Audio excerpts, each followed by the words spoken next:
Pai, do Filho e do Espírito Santo. Amém. Ave Maria, cheia de graça, o Senhor é convosco. Bendita sois vós entre as mulheres, bendito é o fruto do vosso ventre, Jesus. Santa Maria, Mãe de Deus, rogai por nós, pecadores, agora e na hora de nossa morte. Amém. Nossa Senhora da Assunção, rogai por nós. Santos mártires da Revolução Francesa, rogai por nós. Na última conferência, a gente havia tratado numa digressão longa, mas interessante, que tem a ver com a Revolução Francesa, dos mártires da Revolução Inglesa, né? Dos mártires da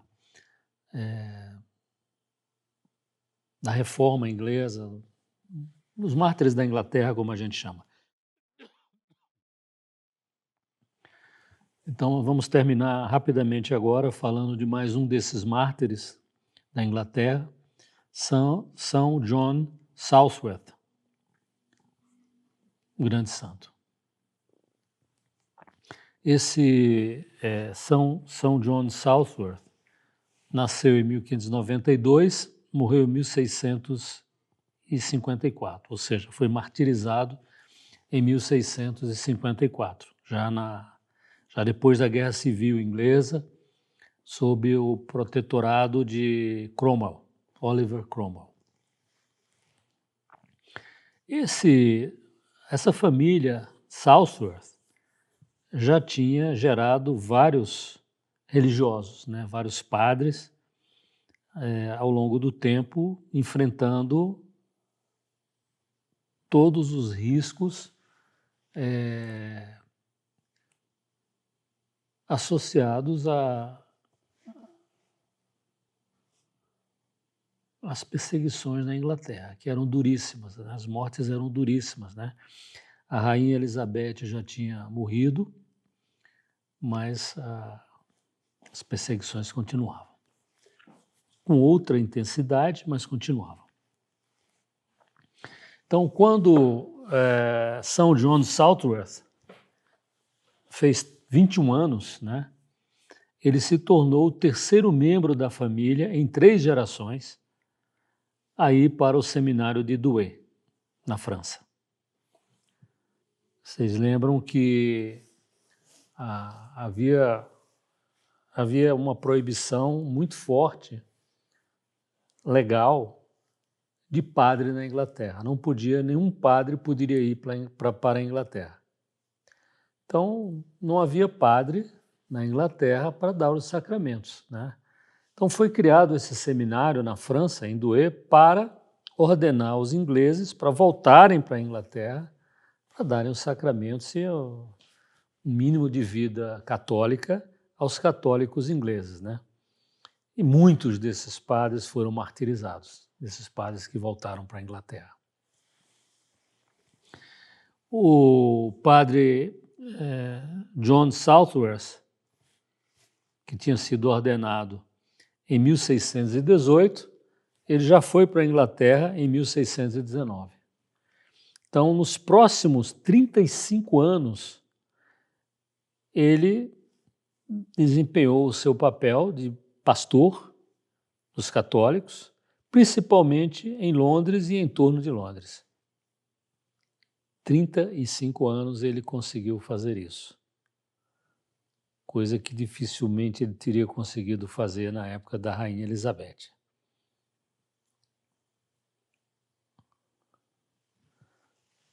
Depois da Rainha Elizabeth veio o rei James, que era rei da Escócia, se tornou rei da Inglaterra, porque ele era filho de Mary Stuart, que a Rainha Elizabeth mandou executar. Ela foi decapitada. E esse filho da Mary Stuart, que era muito católica, morreu muito católica, ele foi criado, obviamente, na religião protestante, se tornou rei primeiro da Escócia, depois da Inglaterra e da Escócia juntas, né? Ele teve um filho, Charles, né, o Carlos I, que se tornou rei depois dele. Só que o Carlos I, ele se casou com uma princesa francesa, portanto católica. Isso ajudou muito os padres que estavam na Inglaterra, né? Assim, eles foram tratados com um pouco mais de leniência, né, do que eram tratados na época da Rainha Elizabeth e mesmo do rei James. Em 1624, o padre Southworth foi chamado de volta para o continente, né? Ele se tornou capelão das Irmãs Beneditinas de Bruxelas. Mas um ano depois ele já voltou para a Inglaterra, né? Para a região da família dele, que é Lancashire, né? E em 1627 ele foi preso e acusado de ser um padre católico. Era um crime muito sério ser um padre católico na Inglaterra. Foi preso em 1627. Em 1630, ou seja, algo como 3 anos depois, ele e mais outros 11 padres foram banidos da Inglaterra. Isso por intercessão da rainha da Inglaterra, como eu disse, que era católica, era francesa, uma princesa francesa, Henriqueta Maria. Henriqueta Maria havia casado com Carlos I da Inglaterra. Então ele foi liberado junto com 11 padres, 11 outros padres, mas a condição era de não voltar, era um banimento perpétuo da Inglaterra, não podia voltar nunca mais, né? Sob penas gravíssimas. Morte. Bom, o padre John Southworth não levou em mínima consideração essa ameaça e voltou imediatamente para Londres. É uma coisa admirável, esses padres. E ele estava em Londres na época da peste, né? Houve uma peste em meados dos anos 1630 e ele prestou muitos serviços, dispensou os sacramentos, né? Sem se preocupar com a sua própria saúde, sua própria pessoa, seu próprio risco de ser pego facilmente. Estava muito abertamente assistindo os católicos na hora da morte. São John Southworth. Ele foi preso 4 vezes. 3 vezes ele foi solto por intercessão da rainha Henriqueta Maria, a rainha que eu falei que é francesa.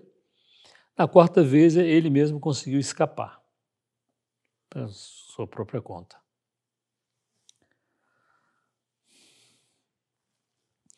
O Oliver Cromwell, né, que é um desses personagens muito importantes da história inglesa, né, ele era um protestante muito radical, né?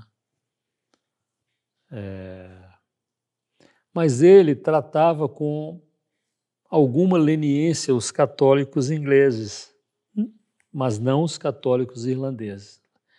Os irlandeses fizeram uma revolta muito forte contra a Inglaterra na época do Cromwell. Ele ficou muito aborrecido com isso. Em 1600, o Cromwell, obviamente, quando o Cromwell se tornou o Lord Protector, né, o Lorde Protetor da Inglaterra, ele havia derrotado o rei da Inglaterra nesse processo e levou o rei da Inglaterra a um julgamento e o rei da Inglaterra foi decapitado, né? Então ele, vamos dizer assim, tinha se tornado um regicida, o Cromwell. Primeira vez que isso acontecia na história, né? Um rei de um grande país cristão, não mais católico, a Inglaterra, mas ainda cristão, de certa forma. A heresia anglicana e outras heresias que havia lá na Inglaterra. O Cromwell era um puritano, né? Então ele era de uma parte bem mais radical do que o anglicanismo. Então, em 1654, foi descoberto uma conspiração para assassinar o Cromwell, né? E isso despertou o sentimento anticatólico da Inglaterra de novo, né? Então começaram as perseguições, buscar padres e etc, etc. E foi nessa ocasião que o padre John Southworth foi preso de novo, né?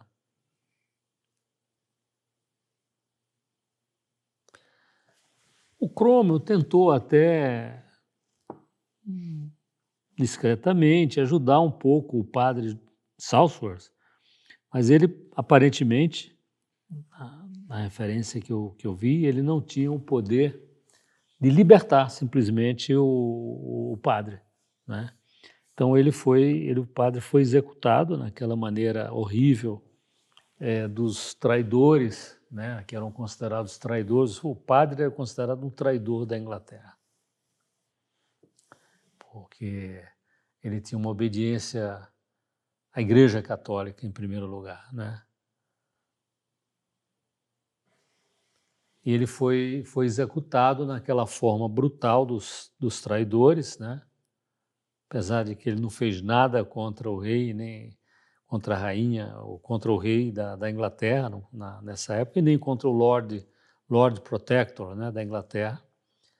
Mas havia aquela decisão judicial anterior, quando ele foi expulso pela última vez, banido da Inglaterra, sob condição de não mais voltar, quer dizer, o banimento, ou seja, em vez dele morrer, estavam mandando ele para o continente, mas que ele não voltasse, porque se ele voltasse, ele enfrentaria toda a dureza da lei, que foi o que aconteceu, né? Então, o padre John Southworth foi enforcado, cortado, estripado e esquartejado, né? Castrado e esquartejado, né? Aquela morte horrível, né? Isso ocorreu em 1654. Mas o Cromwell, ele fez uma coisa interessante. Ele mandou os cirurgiões lá de Londres costurarem o corpo dele, costurar o braço que tinha sido cortado, as pernas que tinham sido cortadas, a cabeça que tinha sido cortada, tinha sido cortado a barriga para tirar as vísceras dele e o coração dele. Ele mandou costurar tudo e mandou o corpo dele para o seminário de Douai, na França, né? E lá, aí veio a Revolução Francesa, etc. O seminário de Douai foi fechado, né? Os seminaristas que eram ingleses, foram mandados de volta para a Inglaterra, até que o colégio de Douai, o seminário de Douai, foi demolido nos anos 1920, ou seja, 100 anos atrás, e os restos mortais de John Southworth foram encontrados, né? E foram levados para a abadia de Westminster, em Londres, a Catedral de Westminster. Aqui tem duas imagens, né? Uma da procissão, levando os restos mortais de São John Southworth para a Catedral de Westminster, uma procissão extremamente digna. Isso na Inglaterra, né? Olha que coisa.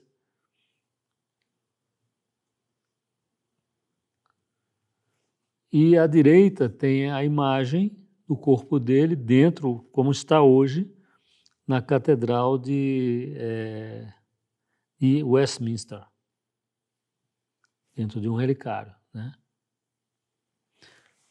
Eu mencionei aqui, para lembrar, né, fechar essa nossa digressão, saindo diretamente da Revolução Francesa e indo para os mártires da Inglaterra. O seminário de Douai mandou para a Inglaterra 300 padres. 130 desses padres foram martirizados, que é uma proporção muito elevada.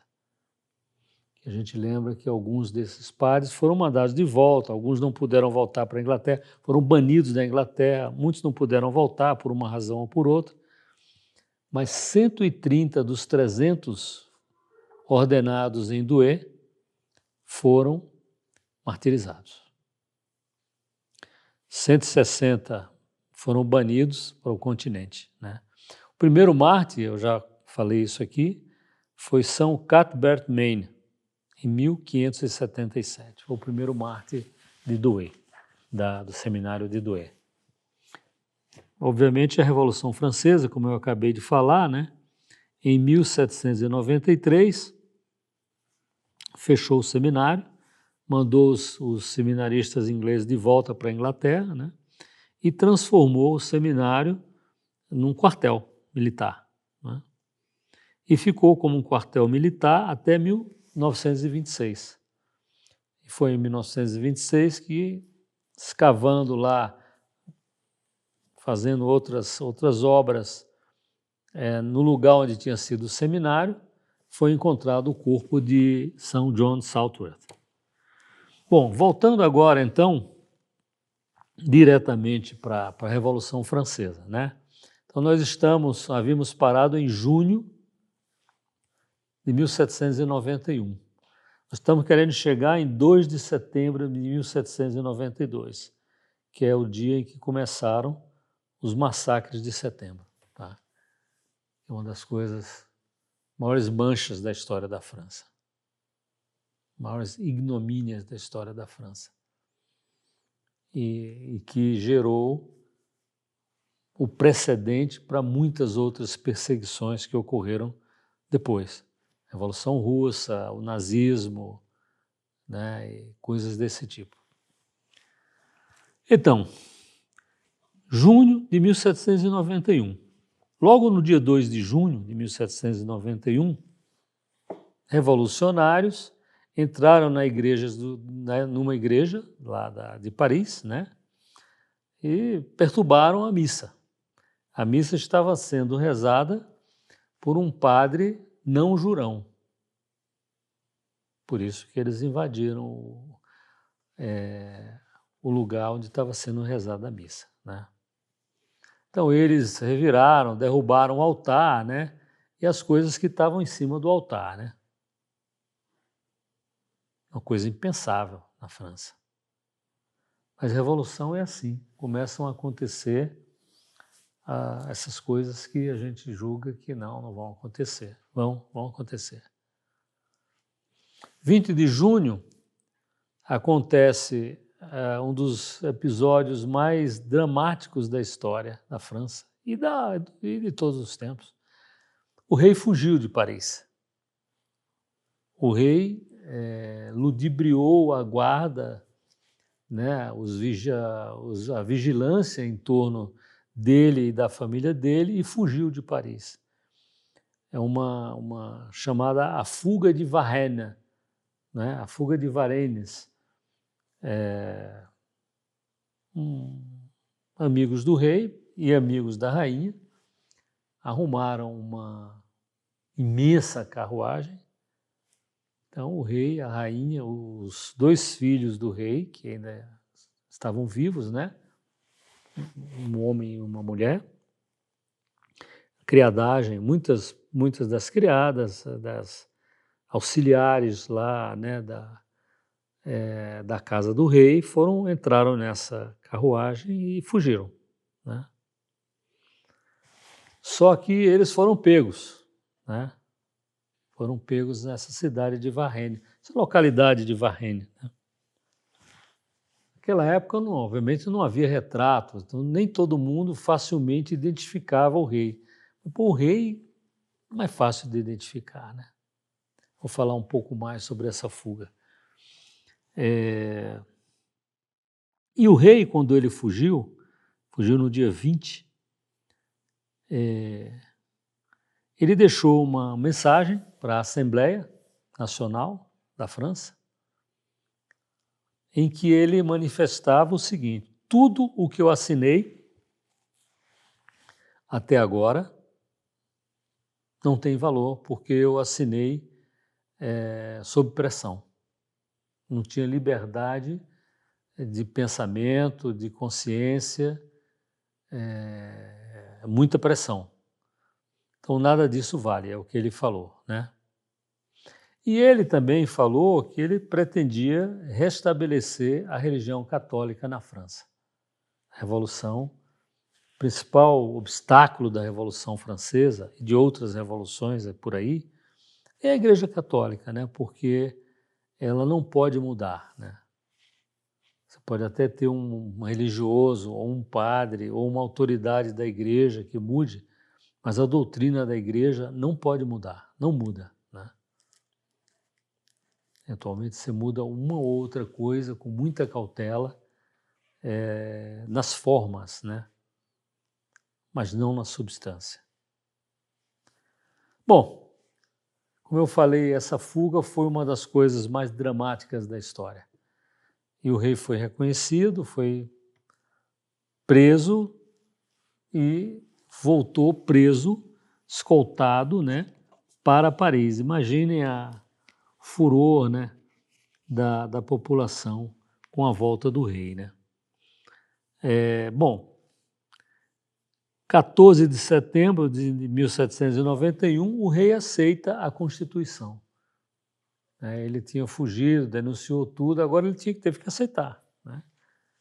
Ele não tinha alternativa senão aceitar. Então, logo depois que o rei aceitou a Constituição, a Assembleia Constituinte se desfaz, né?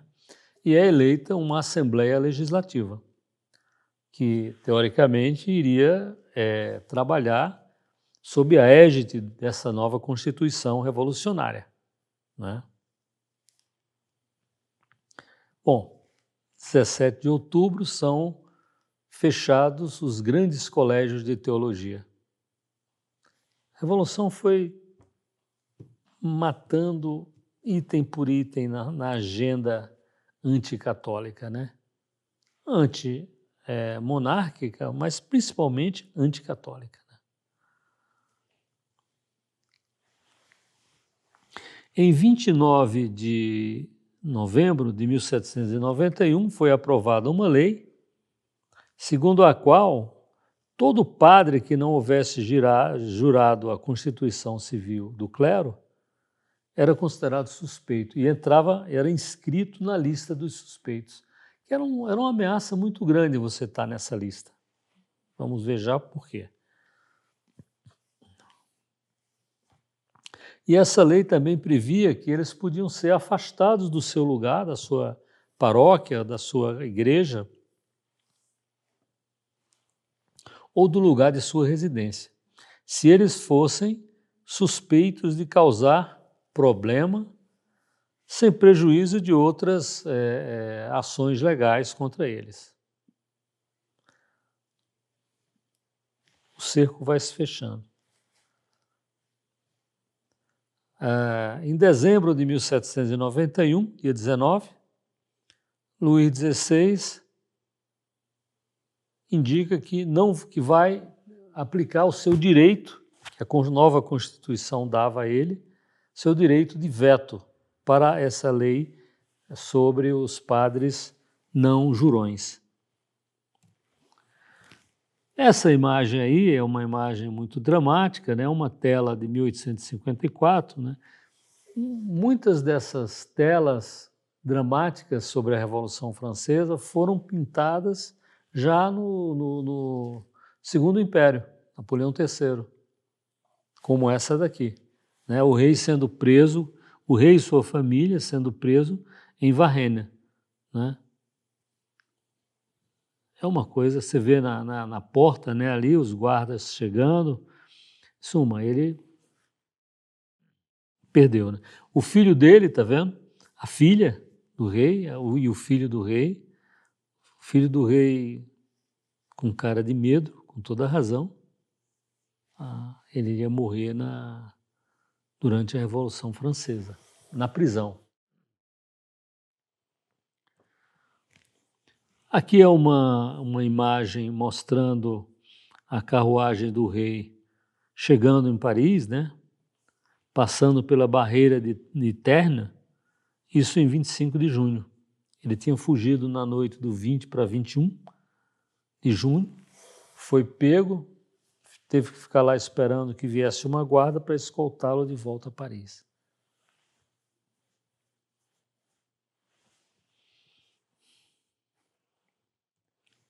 Essa outra gravura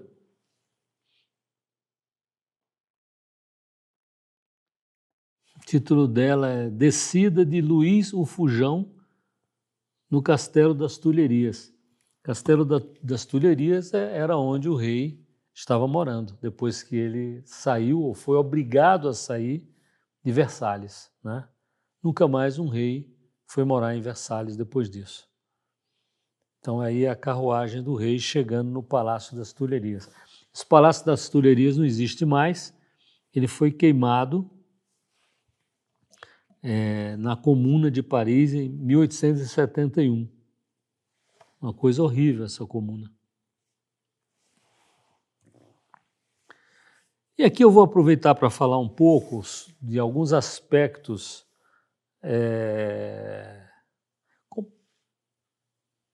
da vida no detalhe, algum detalhe da vida da família real, né?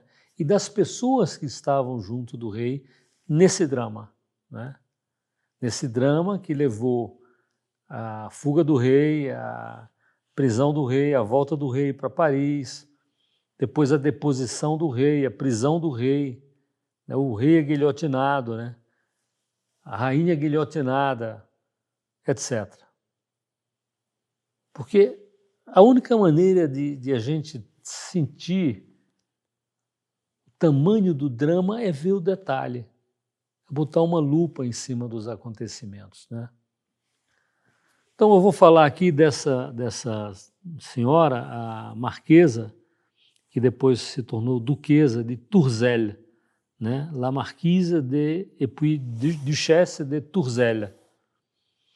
A Louise Elisabeth Félicité Françoise Armande Anne Marie Jeanne Joséphine de Croÿ d'Avray era o nome dela. Na época da Revolução, ela era duquesa de Tourzel. Ela sobreviveu, vamos ver aqui como é que foi isso, morreu em 1832. Mas ela é uma testemunha importante da Revolução Francesa, porque ela foi a última governanta dos filhos do rei, dos filhos da França, se dizia, né? O rei era a França, né? O rei era o rei da França, não era o rei dos franceses, né? Isso é uma coisa pós-Revolução Francesa. Luís Filipe foi rei dos franceses, Napoleão foi imperador dos franceses, Luís XVI era rei da França. Então, essa Madame de Tourzel é muito interessante a história dela aqui na Revolução, e ela sucedeu como governanta dos filhos do rei, sucedeu a duquesa de Polignac, que era muito chegada, muito próxima da rainha Maria Antonieta. E Madame de Tourzel estava na fuga da família imperial, chamada Fuga de Varennes. Então, ela viveu esse momento que eu acho assim muito dramático da história, né? Uma das primeiras vezes que eu li isso, eu tive que parar. Assim, é uma coisa que é muito emocionante. Você fica muito tenso vendo essa situação da família real, né? Madame de Tourzel, Marquesa de Tourzel. Mas aí como é que foi essa fuga, né? O papel dela foi extraordinário nessa fuga, né? Não deu certo, mas o papel dela foi extraordinário. Ela foi como se ela fosse a nobre mais importante que estava na carruagem, né? O rei e a rainha eram servos dela, né? Estavam se passando como servos dela. E ela seria a baronesa de Corfe, uma russa, né? Que estava voltando para as suas terras na Rússia, né?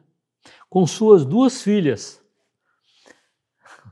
Apesar de que o rei tinha um homem e uma mulher, o menino estava vestido de mulher, estava vestido de menina, para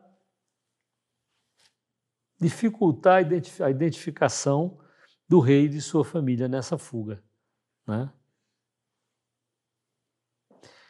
E o rei e a rainha, como eu falei, eram os empregados dela, Madame de Tourzel, que se passava por uma baronesa russa, voltando para suas terras na Rússia, né? O rei foi deposto, preso, em 10 de agosto de 1792. Em 19 de agosto de 1792, Paulina de Tourzel, que era filha da Madame de Tourzel, e era muito amiga também da princesa de Lamballe, né? Ela foi transferida para a prisão da Força, na Prison de la Force.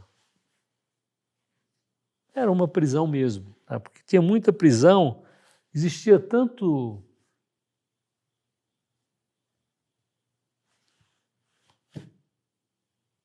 mania de perseguição, vamos dizer assim, ou maldade mesmo, pura maldade, que as prisões não cabiam, né? Você tinha que inventar outras prisões, né? Então, muitos monastérios se tornaram prisão na Revolução Francesa, porque as prisões comuns não comportavam tanta gente que a Revolução prendeu, né? Então, as 3 pessoas que tinham ficado com o rei e a rainha presos na Torre do Templo, Torre dos Templários, lá em Paris, foi Napoleão mandou derrubar, para não ter nenhum motivo de culto, né? Culto ao rei, aqui o rei ficou preso, então ele mandou derrubar a Torre do Templo onde eles ficaram presos. Então, a Madame de Tourzel, a filha dela, Paulina, e a princesa de Lamballe estavam lá com o rei e com a rainha na Torre do Templo, mas elas foram retiradas e levadas à prisão de la Force, la Prison de la Force. Era uma prisão normal.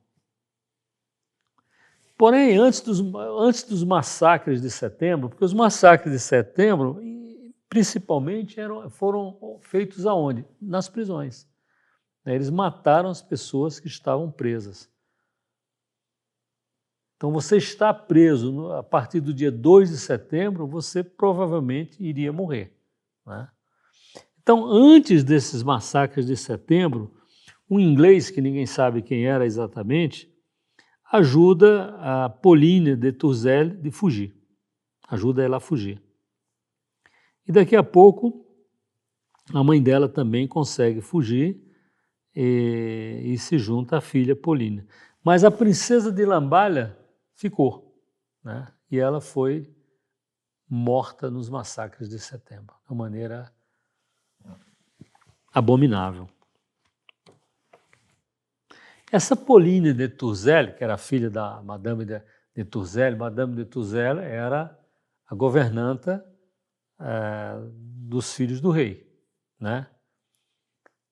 O filho do rei, aquele que morreu na prisão na Revolução, ele gostava muito da Pauline de Tourzel, porque ela era mais novinha. ela não tinha aquele rigor da governanta, né, que era a Madame de Tourzel, né? Então ela se dava muito bem com o filho do rei, Polínia, né? E foi ela, essa Polínia, que convenceu o menino a se vestir de menina na fuga de Varrênia.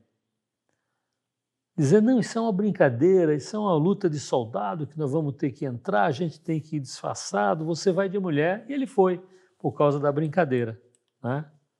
Parece até aquele filme lá onde um pai fica inventando as coisas para que o filho não ficasse apavorado, né, contra os nazistas, né? Quando o rei foi, vou falar rapidamente sobre isso, mas assim, a família real morava no Palácio das Tulherias. Quando o palácio foi atacado, o rei se refugiou na Assembleia Legislativa, achando que ia ser protegido. Não, vou para a Assembleia. Pessoas sérias. Não, a Assembleia prendeu o rei, julgou o rei, guilhotinou o rei. Segunda vez na história da Europa Ocidental em que acontecia uma coisa dessa, né? O povo matar o seu próprio rei, né? Mas essa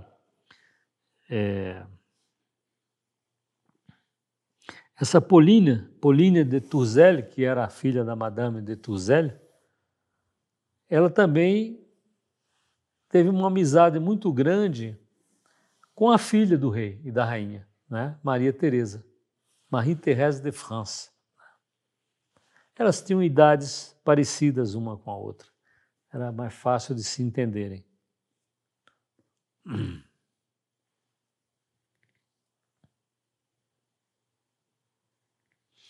Então, quando o rei se entregou,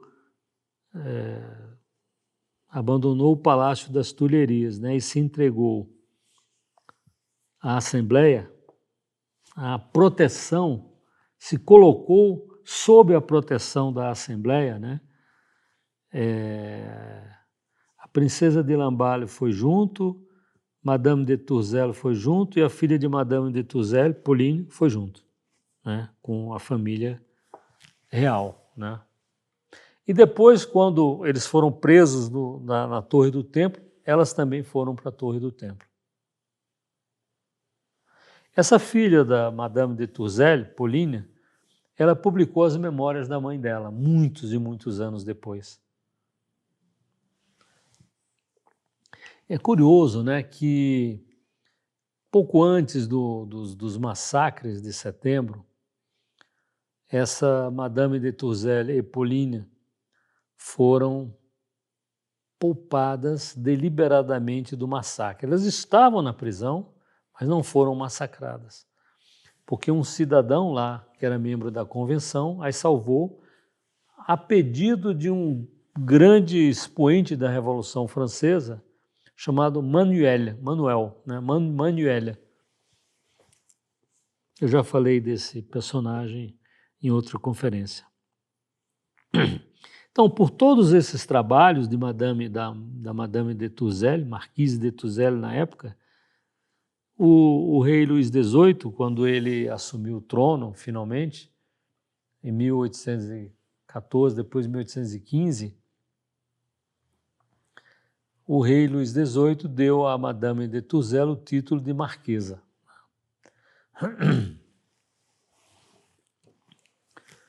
Bom, em março de 1792, Pio VI excomunga os padres jurões, finalmente.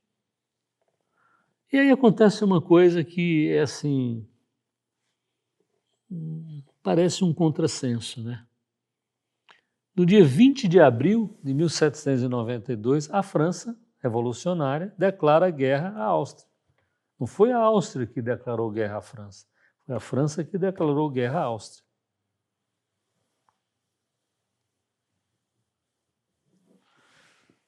Esses outros países da Europa, no começo, não entenderam o que estava acontecendo. Isso é muito comum na história. Quando tem mudanças muito bruscas na história, As pessoas demoram, não, isso não é bem isso não, vamos ver, eu acho que não é bem isso, para tal, isso é exagero, isso é uma teoria da conspiração. Não, às vezes é mesmo verdadeiro e são coisas monstruosas, né? Então, assim, a França olhava assim, a Áustria olhava para a França e disse, poxa, é até bom que a França se enfraqueça, porque aí eu fico menos a perigo, né?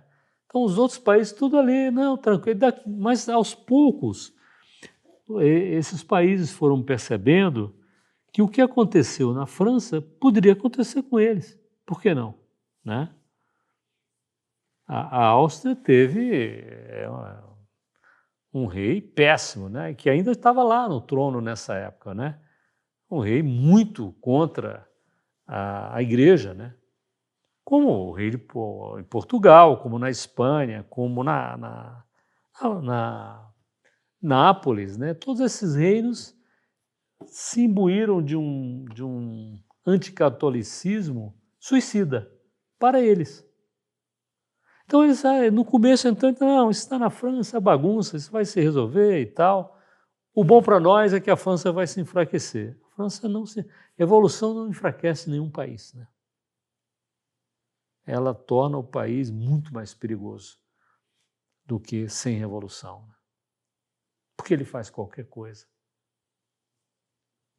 Tudo mudou na Revolução Francesa. As guerras mudaram. A maneira de fazer a guerra mudou, né? As guerras antes da Revolução Francesa, por mais cruéis que tenham sido, elas não devastavam um país, elas não... todo mundo não ia ter que lutar, não tinha a conscrição em massa das pessoas, né? Então, assim, mas a Revolução, não, a pátria é em perigo, né? Aí queria que todo mundo se inscrevesse, se alistasse, né? Um alistamento em massa no exército para defender a pátria em perigo. Não, quem estava em perigo eram os revolucionários, as pessoas, não era a França. Agora eles chamam de França, né?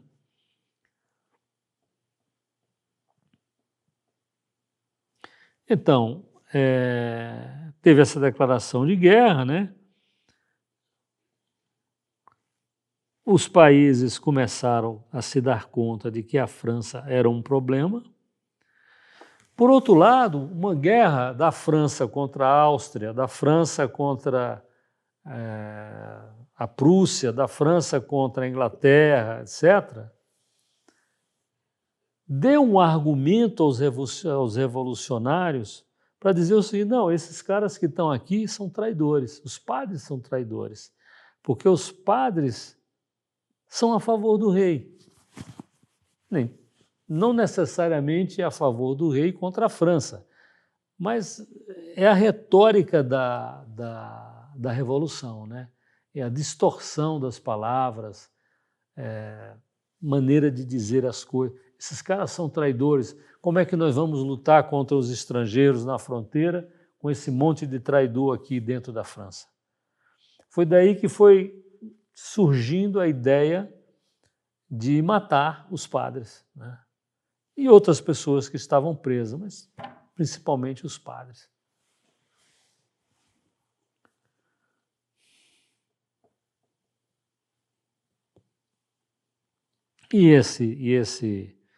Essa bula de excomunhão, né, do padre contra do Papa, né, contra os padres jurões, tá vendo? Quer dizer, o Papa é contra a França. Ele não permite que os padres jurem fidelidade à pátria e tal, né?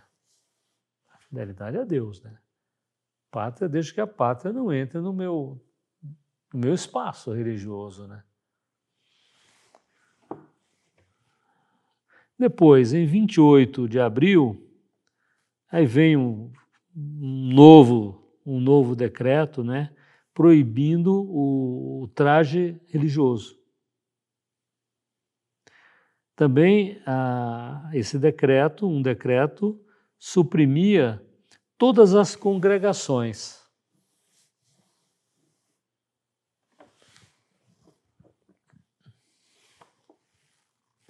Já tinham sido suprimidas, mas tinha uma exceção aqui.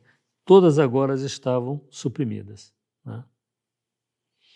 Depois, em 27 de maio de 1792, foi aprovada a lei permitindo a deportação dos padres não jurões.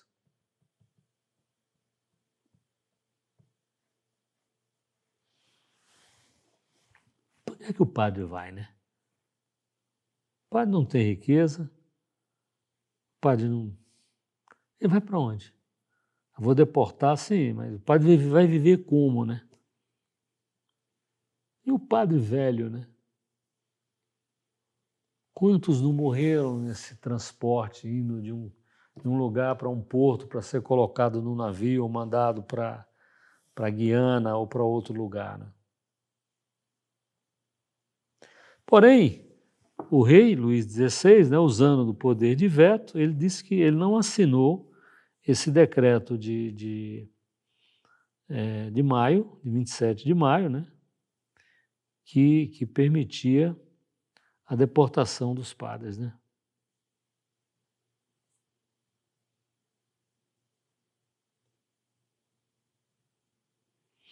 E teve também um decreto proibindo, como eu falei, roupa de padre. Você não pode andar de batina na rua, né? Dentro de casa você pode ficar de batina, mas na rua você não pode andar de batina. Lei que talvez ainda exista no México, né? Começo do século passado, 100 anos atrás, o México tinha uma lei assim. Fico pensando aqui como é que o Papa pôde fazer aquela viagem histórica ao México, né? Foi de batina.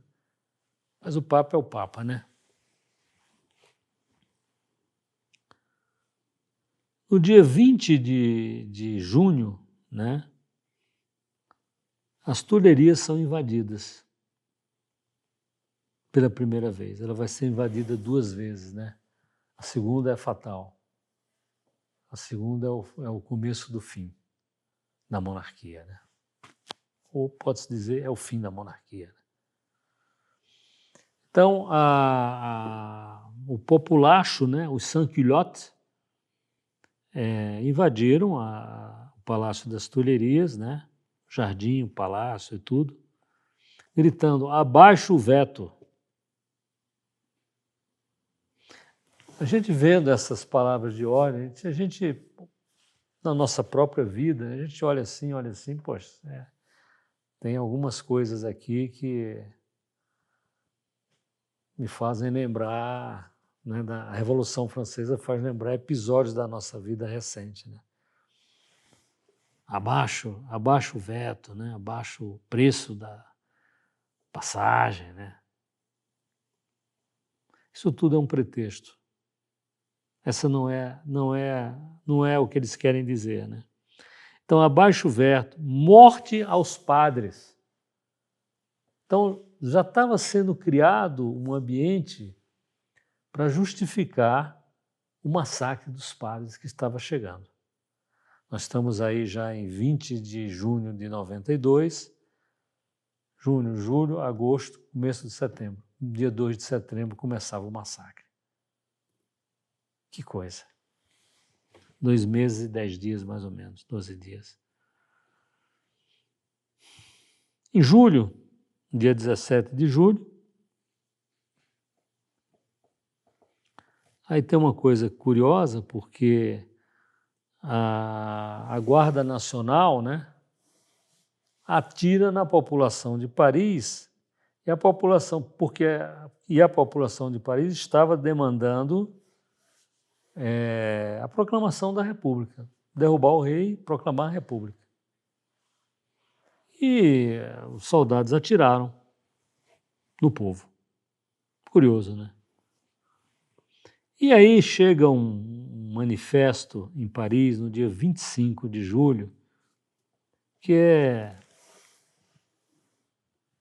desastroso, né? Sem tato, né? O Churchill, né? O Winston Churchill, talvez o maior político do século XX, Winston Churchill dizia que tato é aquilo que você consegue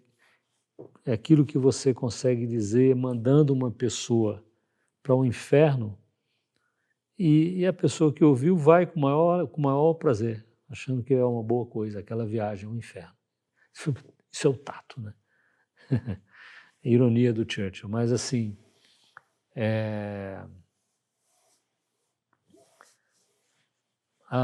os soldados da Revolução atiraram no povo quando o povo estava fazendo uma manifestação para derrubar o rei.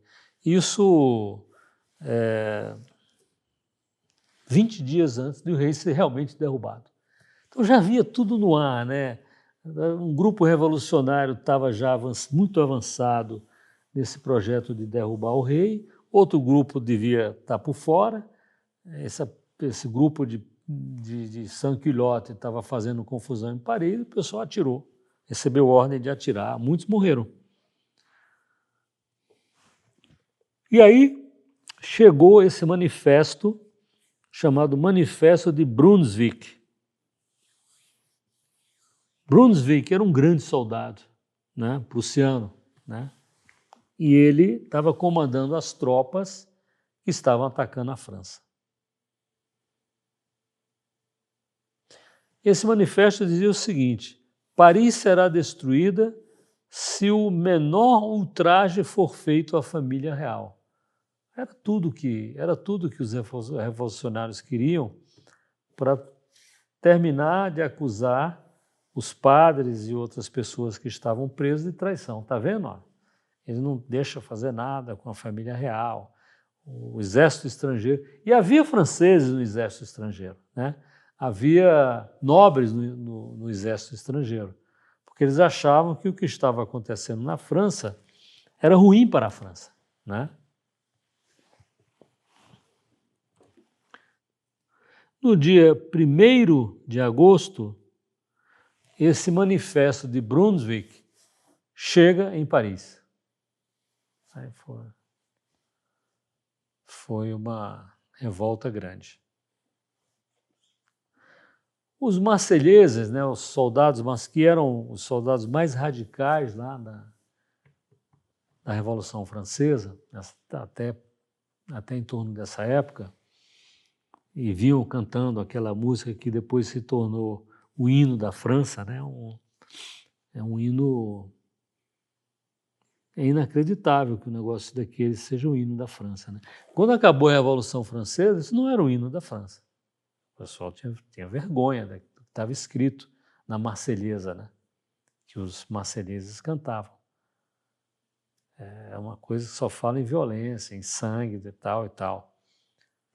Então, quando acabou, Napoleão foi derrubado, a bandeira da França deixou de ser a bandeira tricolor e o hino da França deixou de ser a Marselhesa. Porque os franceses estavam com vergonha disso, né? Mas os marselheses que estavam lá em Paris disseram: não, nós não vamos para a fronteira lutar contra o exército do Brunswick até que a gente esteja certo que não tem nenhum traidor mais aqui em Paris, algo assim, né?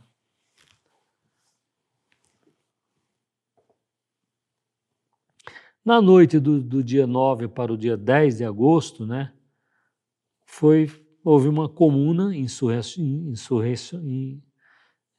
insurreição, né,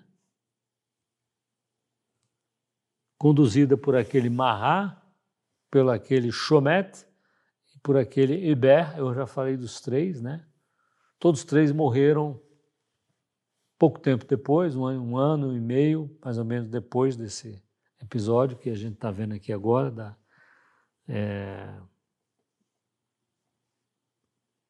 dos massacres de setembro. Chomet e Hébert foram guilhotinados, Marat foi assassinado. Mas essa comuna de insurreição, né? Quem realmente a comandava, etc., era o Danton, que nessa época, se eu não me engano, ainda era o ministro da Justiça da França, revolucionária, né?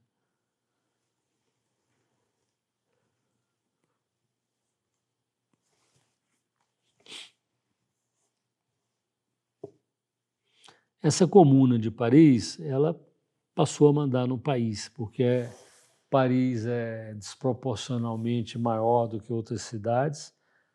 O governo está em Paris, essa comuna fazia pressão no governo, na Assembleia, e por essa pressão ela acabava sendo aquela que mandava mais no país. No dia 14 de agosto surgiu o juramento de fidelidade à liberdade, conhecido como o Pequeno Sermão, o sermãozinho. Tinha o sermão, aquele da Constituição Civil do Clero, que o Papa disse que não podia assinar, não podia prometer, né, jurar, né, sob pena de estar fora da igreja, né? Então eles fizeram outro decreto com outro sermão de fidelidade à liberdade, que era chamado Le Petit Serment. No dia 23 de agosto, Brunswick toma a cidade de Longwy, na França. Então, os estrangeiros haviam entrado no território francês e já tinham tomado a primeira cidade expressiva, vamos dizer assim. Então, a notícia da queda de Longwy e da ameaça que pesava sobre a cidade grande seguinte, que era Verdun, né? E Verdun iria cair logo depois, igual a Longwy, né? Então, essa notícia da queda de Longwy chega em Paris. Todo o clero refratário, ou seja, o clero que não jurou a Constituição Civil do clero, e os nobres são sistematicamente apresentados como traidores, aliados dos emigrados e de seus inimigos.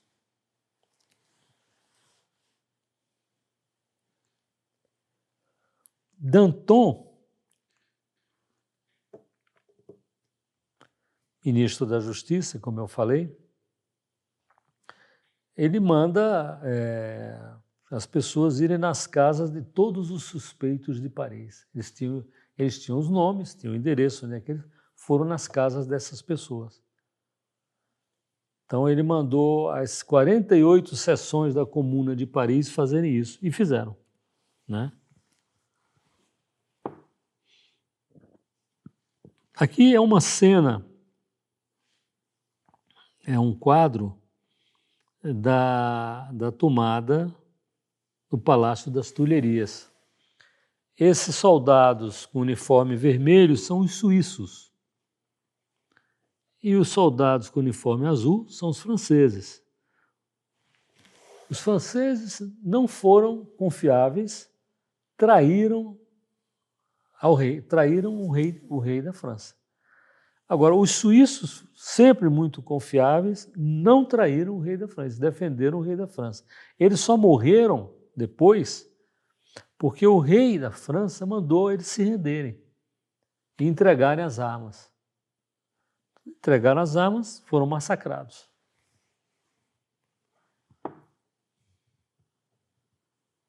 Como é que começou isso? Então, no dia 10 de agosto, né, conduzidos pelos marselheses, os revolucionários tomaram as Tulherias, né? E o rei e sua família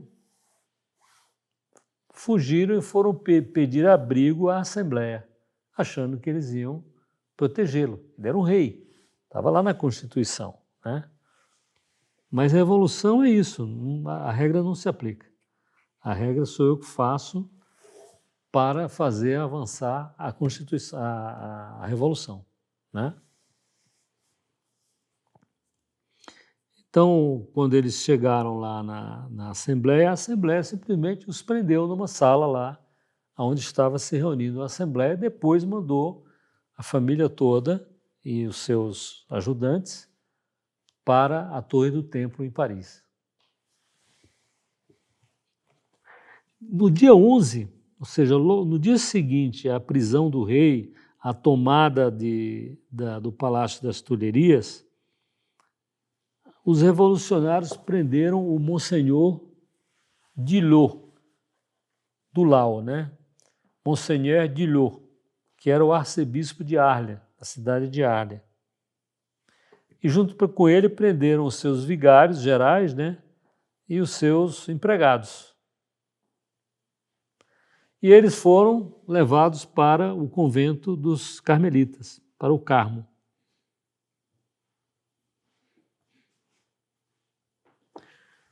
Bom, e essas buscas de padres e nobres, etc., todos suspeitos, etc., durou até o próprio dia 2 de setembro, que era o dia em que começaram os massacres de setembro, né? Isso aqui é uma imagem muito tocante, né? Que é o Leão de Lucerna. Lucerna é uma cidade deliciosa da Suíça, belíssima, principalmente na primavera. As flores, o lago, muito bonita a cidade. Lucerna, muitas flores. Dos guardas suíços, né, do rei da França, os suíços tinham essa tradição de serem mercenários, né, de servirem a reis de fora da França, né, fora da Suíça, né, na França, na Itália, né. Muitos países contratavam guardas suíças. Até hoje existe uma guarda suíça no Vaticano, né.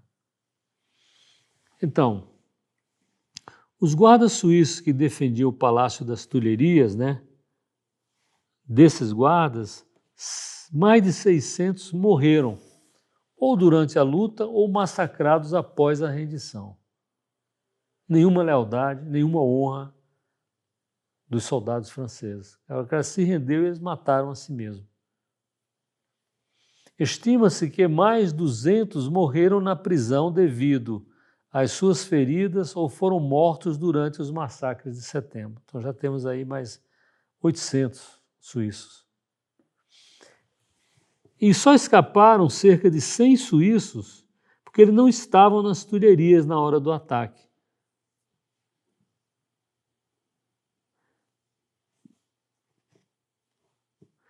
Eles haviam sido mandados para alguma missão na Normandia, alguns dias antes de 10 de agosto, que é o dia do ataque ao Palácio das Tulherias.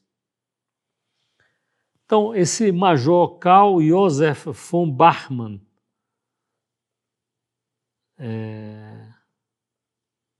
que era o comandante dos suíços no Palácio das Tulherias, foi julgado e guilhotinado em setembro. Mas culpado de quê, né? Ele cumpriu o dever dele, ele cumpriu o que está escrito no contrato dele, que era defender o rei e a França. Não. Culpado, né? Culpado de cumprir o seu dever. Eu coloquei aqui.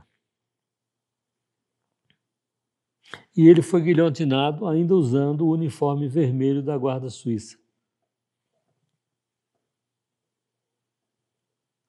Engraçado, né, que um ou outro desses guardas suíços que sobreviveram, 2 oficiais alcançaram patentes superiores sobre Napoleão. Eles eram bons. E aí o Leão de Lucerna, essa imagem belíssima, vocês veem, ele está aqui com uma lança, uma flecha ou lança aqui quebrada no corpo dele, né? Morrendo, né? Mas morrendo de uma maneira digna. Vocês veem que a cavidade onde o leão está, isso é em Lucerna, né? Tem a silhueta de um javali. Por que o escultor fez isso aí? Tem especulações, né? Talvez ele não tenha recebido o pagamento como haviam prometido, etc, né? E a iniciativa para fazer esse monumento partiu desse Karl Pfiffer von Altschhoffen, que era um oficial da guarda suíça que, na época do massacre, lá das Tulherias, ele estava de licença em Lucerna. Por isso que ele não morreu.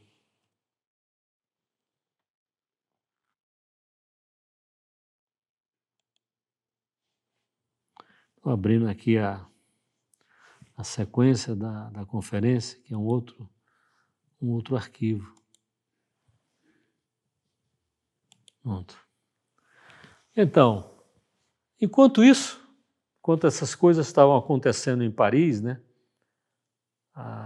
o ataque ao Palácio das Tulherias, a prisão do rei, a prisão dos padres, etc., o ataque na fronteira da França, vindo das outras potências europeias, né, comandadas pelo Duque de Brunswick, né, também na Normandia, no Limousin, na Provence, os padres estavam sendo massacrados.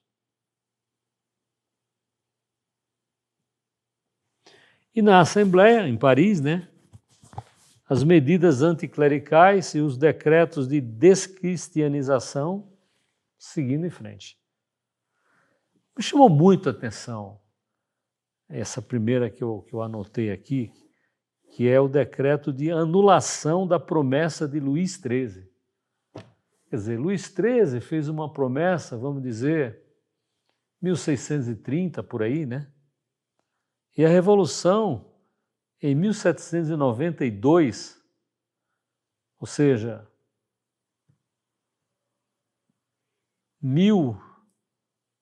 160 anos depois, está anulando a promessa que o rei fez. Quer dizer, que vontade de desmoralizar, né, a realeza, né, a monarquia, né?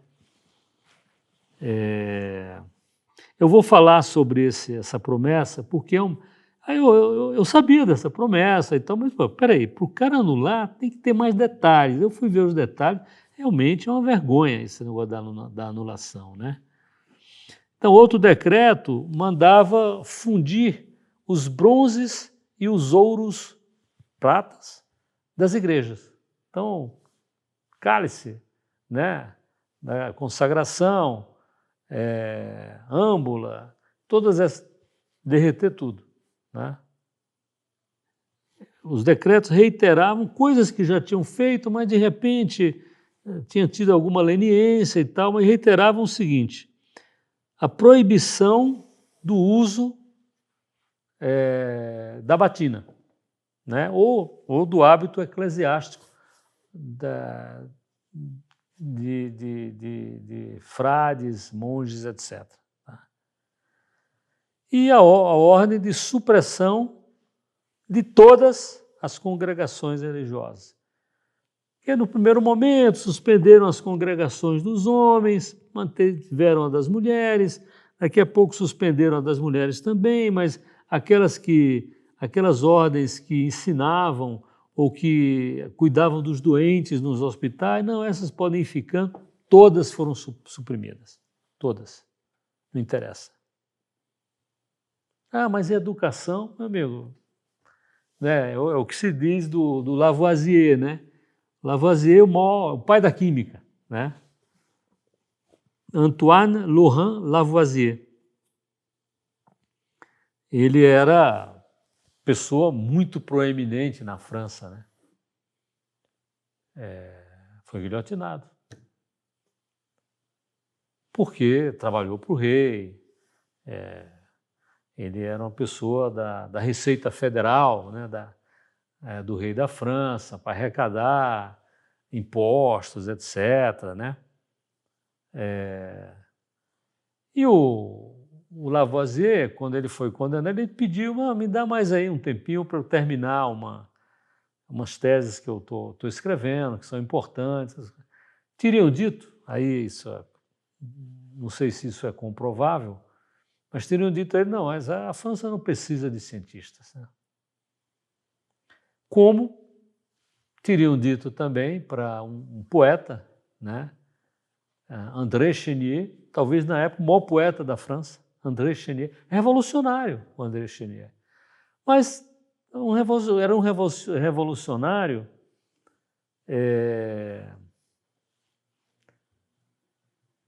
achando que estava exagerado, estão matando gente demais, a 3x4. Tem necessidade você então é um moderado, né? Então você não está defendendo a revolução com fervor guilhotinado. A França não precisa de poetas, né? Você não precisa de químicos, né? Que coisa, né? Matou os seus grandes homens.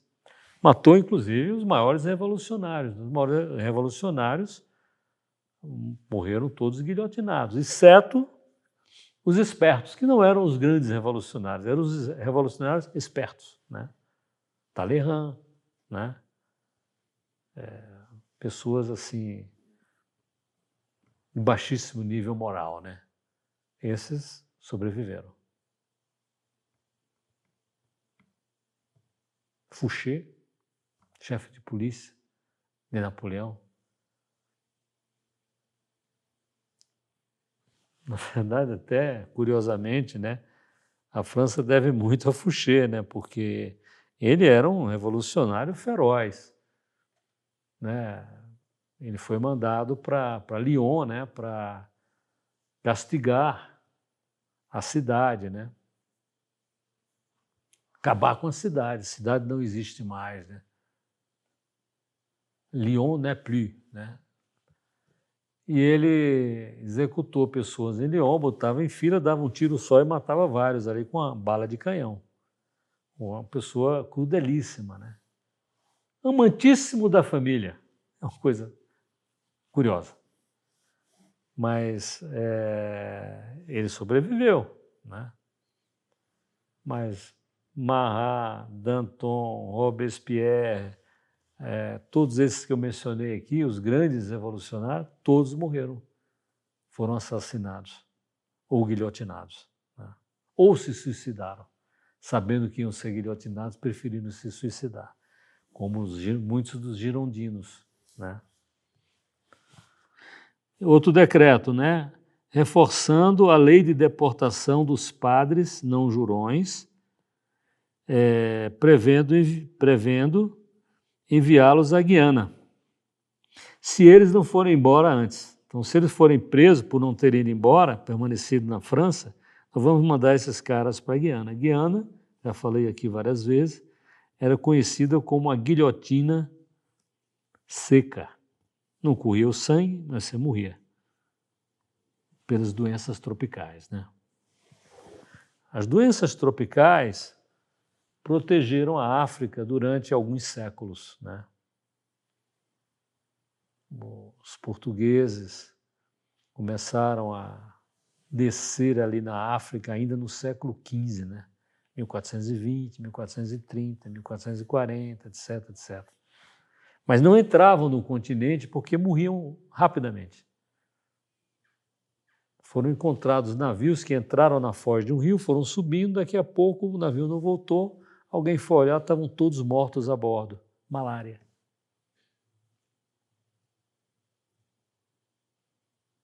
A malária protegeu a África durante 300 anos ou mais. Na verdade, só no começo do século XIX, a Europa descobriu um tratamento efetivo contra a malária, né? A quinina, né?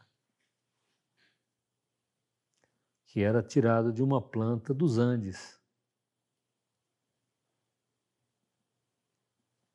e que deu depois, inclusive, esse remédio polêmico que não pode usar e tal, na época agora da pandemia, né? A quinina. Dizem, inclusive, já que eu falei aqui do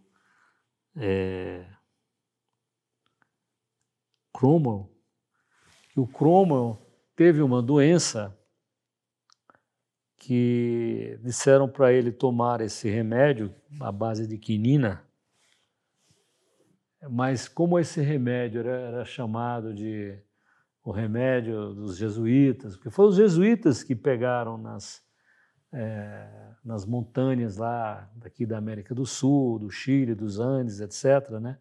E levaram para a Europa. Né? E realmente é uma coisa bastante efetiva. Né? Mas essa história de que é o remédio do cardeal, né? Não sei o quê, o Cromwell não quis tomar e morreu. Pode ter sido por uma coisa assim. Quinina. Então, desde a prisão do rei, em 10 de agosto de 1792, aqueles decretos que ele tinha vetado e tudo foram considerados válidos, estão valendo. O rei não existe mais e tal, né?